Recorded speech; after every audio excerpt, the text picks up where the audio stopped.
L'année dernière, nous avons abordé les sujets de réglementation et de financement de projets de production hydrogène. Cette année, nous allons traiter de tout ce qui est amont et aval production, mais aussi chaîne de valeur et écosystème.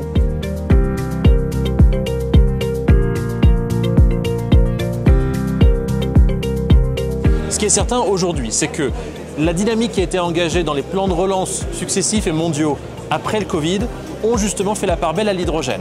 L'hydrogène permet en réalité de rassembler des acteurs politiques, des acteurs industriels, des acteurs économiques, des acteurs de recherche et territoriaux qui parfois ont des visions diverses et opposées sur comment on décarbone les territoires. L'hydrogène permet de rassembler tous ces gens-là. C'est pour ça que l'hydrogène est en train effectivement de prendre un grand pied dans cette géopolitique de l'énergie au global.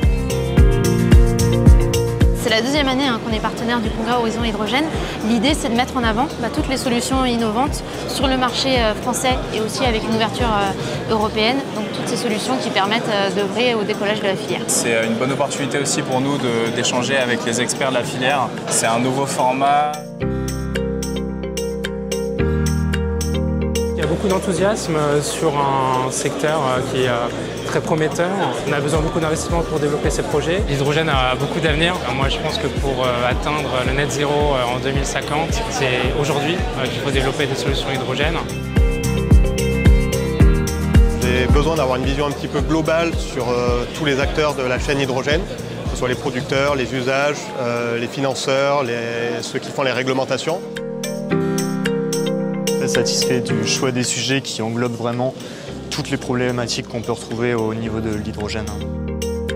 Clairement, là, on a dans la réalité d'un développement industriel. L'année dernière, quand il y avait le congrès Horizon Hydrogène, on avait eu les annonces France Relance, France 2030, une belle dynamique, on parlait d'Eldorado. Là, on voit qu'on rentre dans le dur, que les entreprises françaises s'y mettent, se lancent, mais avec des défis qui sont hyper élevés à relever. Les acteurs, ils ont vraiment envie qu'on les écoute, qu'il y ait aussi un soutien de l'État, qui a une envie de serrer les coudes pour avancer toujours plus vers cette filière et vers ces enjeux.